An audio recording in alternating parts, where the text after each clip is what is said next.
How many of you wait until you get high before you release? How many wait or go high to release? There's your problem. You're not doing it. What are you doing? You're wanting to feel good, so you wait until you get down, and then you release to feel good. And because you only want to feel good, that one release can make you feel good, and that's it. For the time being. Until you feel not good again. You release again to feel good again. Thereby dragging out the whole process.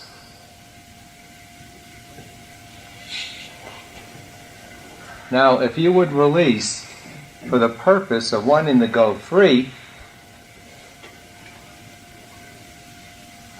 then it would take you months to clean out all the garbage. But you're not releasing to go free. You're releasing to get out of the misery. It's a drawn-out process that way.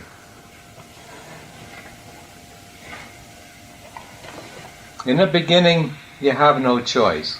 You're so bogged down in heaviness and misery, you need the incentive to get out of the hell to cause you to release. But now that you've moved up, that should be past history. The reason for releasing should be to go free.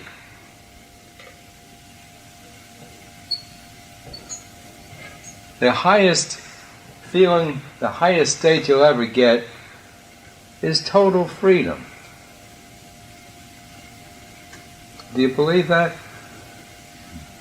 Okay, so why don't you go all out for the highest state and go free? Because you're holding on to the heavy state, which equals ego.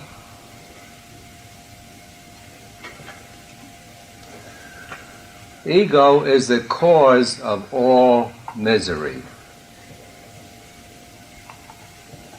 Ego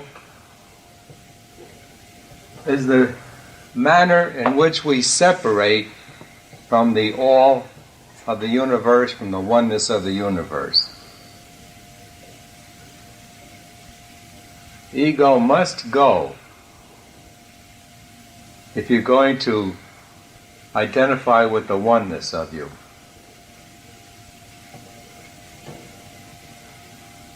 Ego is a compilation of all the ag-flat. You start from being the all to putting a fence around you by setting up a mind which is only the sum total of your thoughts, feelings, and expanding it outward more and more with more thoughts and more feelings. And the more you do that, the more you're moving away from I, my being, to I being Lester. And therefore we can move away from the oneness to the extreme. And this is what we have done. But the reason why you're not going free quickly is you're releasing the feel-good. And that causes you to stop when that goal is accomplished. Whereas if you were releasing to go free, you wouldn't stop. You would bless every opportunity that would come your way to gain an additional piece of freedom. Every down would be a wonderful opportunity to you. Every down is a marvelous opportunity to release and go up.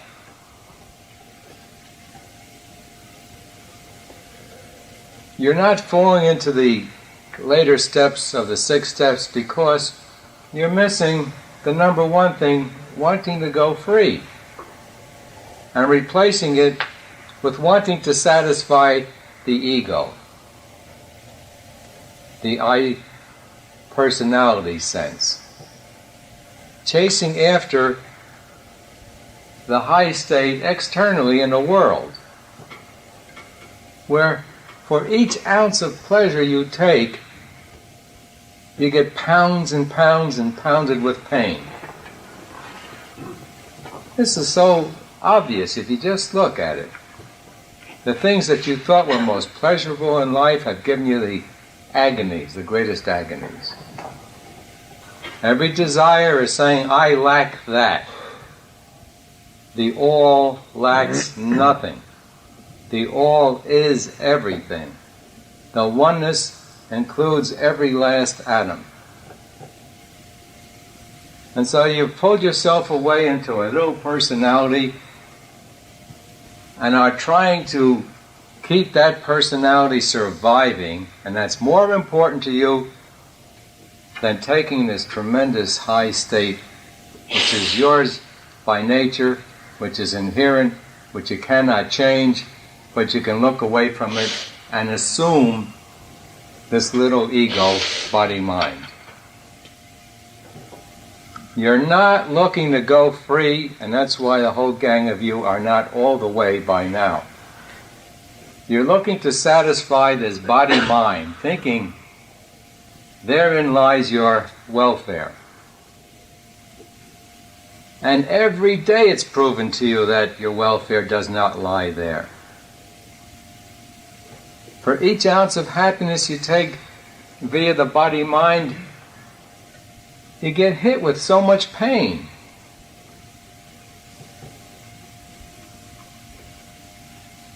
Every thought has a certain amount of pain to it. Why?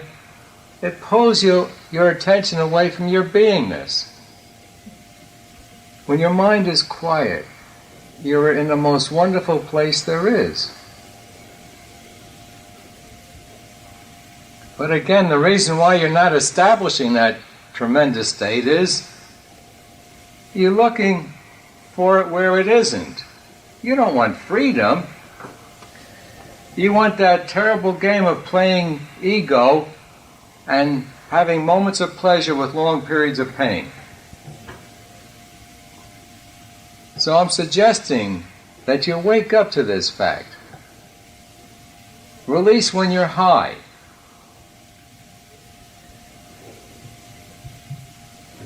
That ought to be put down in your notes with big caps. Release when high. Go high to release.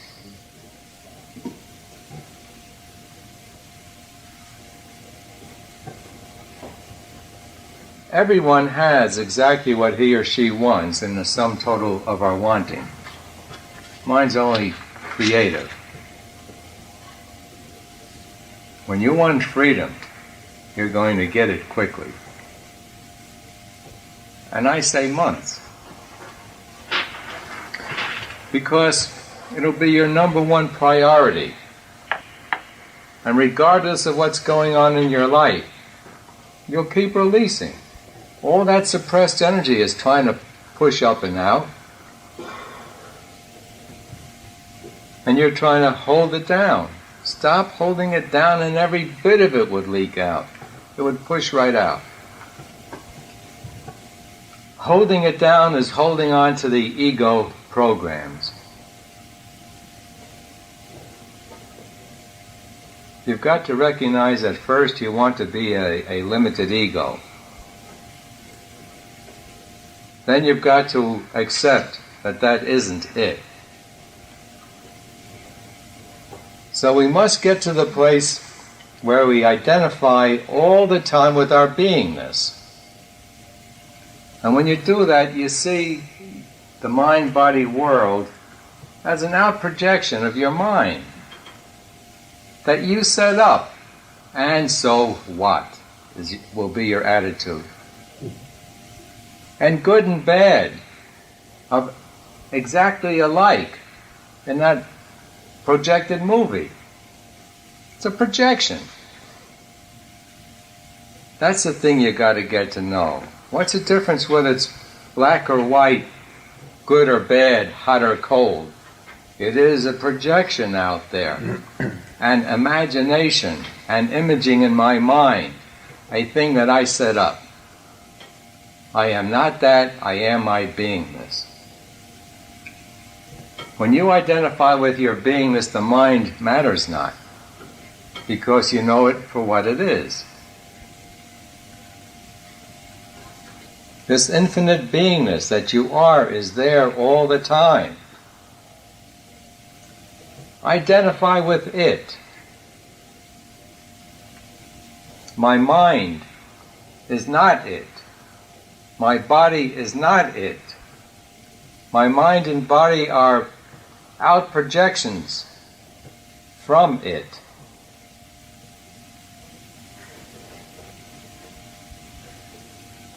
Release when you're high. The higher we are, the closer we are to our beingness. Highness, quietness equate. When you go high, you got the energy up here. Here you have the least energy. In apathy, you've thrown in the towel. Up here, you've got the highest energy. So move up into this area and then dig for the fear of dying. Down here, you're drowning in it and you cannot let go. Up here, you can confront the fear of dying. And when you get that out, you can clean out the remaining relatively easily. Aim to go up here to release. Every one of us has moved up into this area, knows what it's like, can put ourselves there and then dig down deep and confront the fear of dying, the insecurity, the fear of living. And by so doing, you'll get rid of all fear.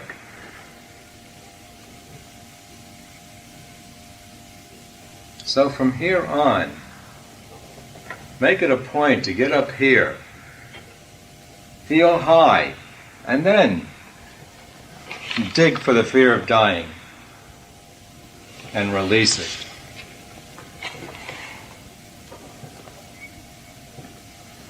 Your point of focus shifts from body-mind just onto beingness only. You stop thinking about whether this chemical or that chemical is going to do this or that to me. You don't think, am I going to get approval or control?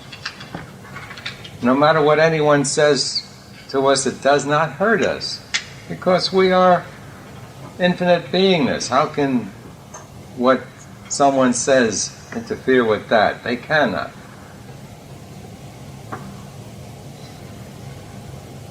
And so you move toward the imperturbable state. And I know of no better yardstick of checking where you are at now by the degree to which you can be bothered.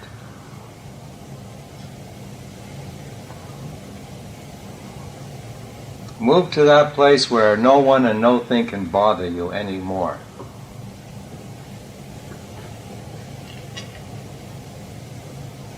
And remember, the ego is the mind-body. And the mind has to be quieted, and then you identify only with your beingness, and that's the ultimate state.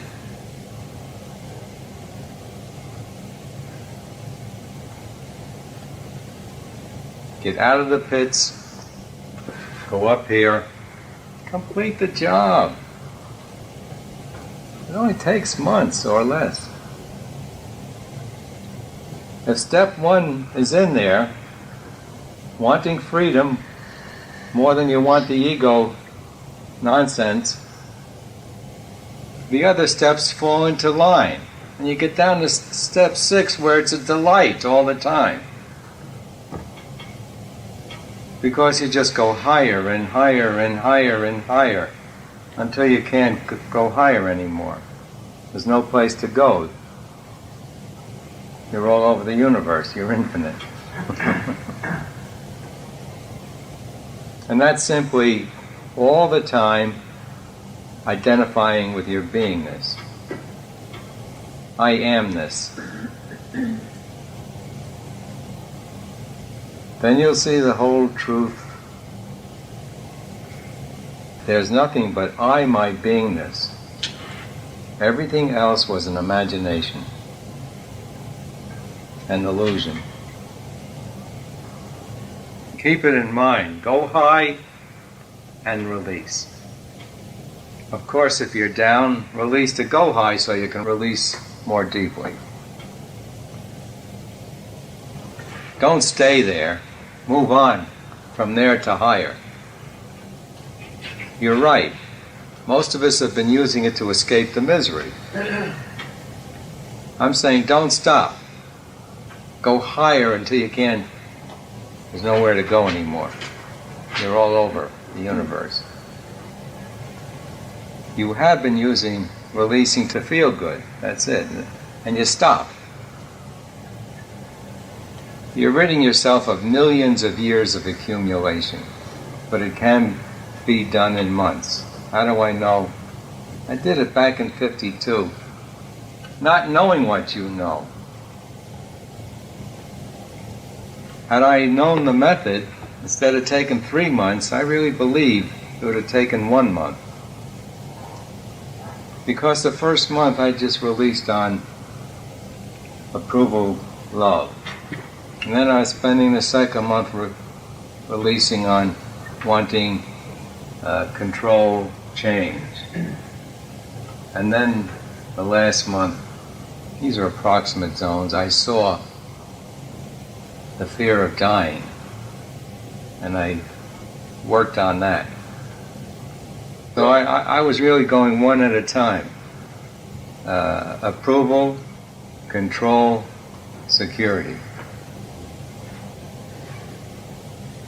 The aversions to the world are difficult to see. Your attachments are obvious, and you're chasing them all the time. But the aversions you push out of the way. So when you go for a goal, up come the antis, oh, I'm afraid I can't, and all that stuff. So it's a gimmick for getting up the aversions to the world, getting them up into sight so you can let them go. If you don't get a thing into consciousness, you cannot see it or handle it. So achieving in the world is a way of getting up the negative. The only reason why the world doesn't serve you with affluence and abundance of everything is you have thoughts to the contrary, and they're suppressed. Moving to get things in the world, the contrary feelings come up, and you release them. Because if you cannot be successful, you're holding on to programs that hold you down, and you don't see them.